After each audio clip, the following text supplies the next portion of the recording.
L'énergie est le moteur de tous les phénomènes naturels. Croissance des plantes, vent, courants marins. Chaque jour, nous consommons beaucoup d'énergie. Elle est présente partout. Dans les transports, la construction des bâtiments, lorsqu'on cuit nos aliments. Elle nous éclaire, nous chauffe et nous rafraîchit. Elle nous permet de communiquer. Sans énergie, plus d'éclairage, de transport, d'industrie et de construction.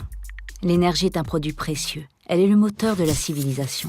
L'énergie est indispensable aux activités humaines. Il y a deux types d'énergie, celles qui sont fossiles et celles qui sont renouvelables. Les énergies fossiles comme le pétrole, le charbon et le gaz sont des énergies qui ne sont pas inépuisables. Nous avons exploité en quelques décennies ce que la Terre a mis des millions d'années à produire.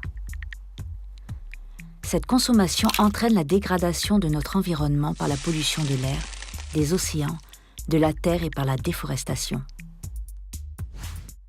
On estime le réchauffement climatique entre 2 et 6 degrés dans un siècle, ce qui peut entraîner des dérèglements importants comme l'augmentation du niveau des océans, la multiplication des phénomènes extrêmes comme les cyclones, les typhons qui mettent en péril des populations.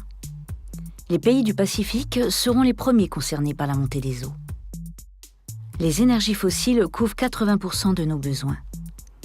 Les pays de l'hémisphère nord ainsi que l'Australie et la Nouvelle-Zélande représentent 65% de la consommation mondiale, alors qu'ils ne représentent que 25% de la population. Les pays de l'hémisphère sud vont consommer de plus en plus. L'augmentation de la population mondiale et l'émergence de nouveaux pays industrialisés, comme la Chine et l'Inde, continuent d'accentuer la demande en énergie. Nous sommes confrontés à un double défi. Satisfaire les besoins d'énergie de l'humanité tout en minimisant l'impact sur l'environnement.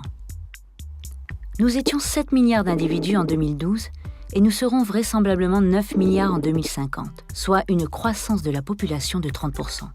Si nous suivons cette tendance dans les prochaines années, la demande énergétique mondiale risque de doubler. La solution pour minimiser l'impact sur l'environnement est de développer les énergies renouvelables. En Nouvelle-Calédonie, nous sommes dépendants à hauteur de 90% des énergies fossiles. Pourtant, d'après des estimations récentes, il reste sur la planète 260 ans de charbon, 65 ans de gaz, 50 ans de pétrole. Les énergies fossiles deviennent rares et leur coût ne fait qu'accroître. Les énergies renouvelables, par opposition aux énergies fossiles, sont des énergies qui proviennent de la terre, du vent, du soleil, de l'eau. Ces sources sont inépuisables. Il faut améliorer l'efficacité énergétique. Nous devons consommer moins et mieux et développer toute forme d'énergie propre.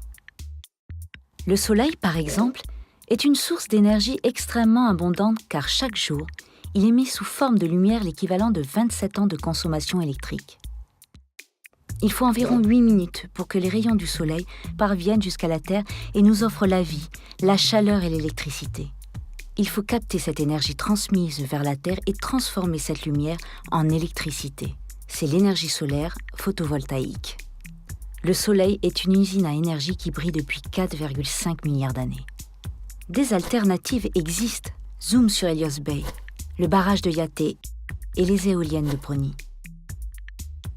L'avenir est entre nos mains. Nous devons offrir la possibilité aux générations futures de vivre dans un environnement plus sain et plus maîtrisé.